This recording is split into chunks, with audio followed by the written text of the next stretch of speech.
Welcome, today in front of me OPPO A53s, and I'll show you how to change home screen transition on this device.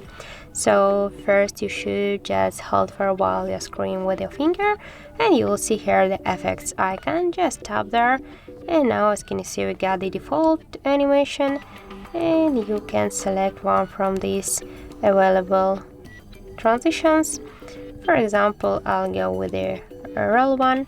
And now just to set this animation, just go back, and as can you see we just successfully change our home screen transition on our device. And if you wanna just go back to your default animation, just by the same way go to the settings and here tap to the default one, and that's it. That's how it looks.